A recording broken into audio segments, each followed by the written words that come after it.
Donc si vous êtes soignant suspendu et que vous êtes convoqué par la police ou la gendarmerie en vue d'une audition sur le fondement de la loi du 5 août 2021, la première mesure à prendre, c'est d'appeler un avocat et d'exiger de l'officier de police qui va vous contacter de venir avec un avocat. Alors la plupart du temps, ils vont essayer de vous en dissuader en disant mais c'est une audition rapide, ne dérangez pas un avocat. Mais en tant que mis en cause, il y avait droit et c'est une mesure vraiment très très importante à prendre parce que je pense que des questions un peu pièges peuvent vous être posées. Déjà, le principe même de votre audition peut être mis en cause par votre avocat ou par un avocat et ça vous évite de répondre à des questions auxquelles vous n'avez pas à répondre pendant l'audition. Parce que normalement, ces auditions doivent être justifiées soit par le soupçon d'un exercice illégal de la profession, soit éventuellement de l'exercice malgré une interdiction basée sur la loi du 5 août 2021. Mais les officiers de police sont très mal informés, ils ne connaissent pas du tout le système de la loi du 5 août. La plupart du temps, ils sont assez réticents à ces auditions, ils ne comprennent pas bien le sens.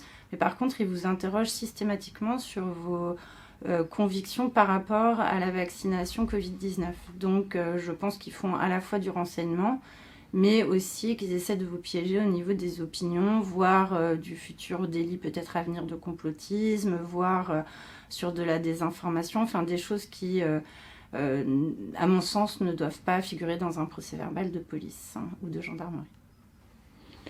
Si je suis convoqué et que le policier insiste en disant « mais est-ce que je peux décider de ne pas y aller où est-ce que je peux trouver un avocat ?» Est-ce qu'il y a des questions auxquelles je ne dois pas répondre? Alors, si on est convoqué, c'est toujours délicat de ne pas y aller. Parce qu'il y a un potentiel, un droit de la police de vous interpeller si vous ne déférez pas à une convocation. Ceci étant, je ne les vois pas non plus interpeller des gens pour des contraventions de 5e classe, parce qu'a priori, ça serait ça l'infraction qui fonderait la convocation. Mais enfin bon, c'est un risque que je ne vous conseille pas de prendre. Donc moi, je pense qu'il faut déférer aux convocations. La première chose à faire, c'est de prendre contact avec un avocat. Donc si vous n'avez pas d'avocat localement, que vous n'en connaissez pas, ou que vous n'avez pas les moyens d'en payer un, parce qu'évidemment, un certain nombre vous demanderont de payer, vous pouvez contacter le SLS, par exemple, ou d'autres collectifs qui, eux, peuvent vous mettre en rapport avec des avocats, donc les collectifs locaux, collectifs unis et autres. Vous pouvez aussi demander à bénéficier de l'avocat de permanence, parce que normalement, tous les barreaux organisent des permanences pour les auditions de police.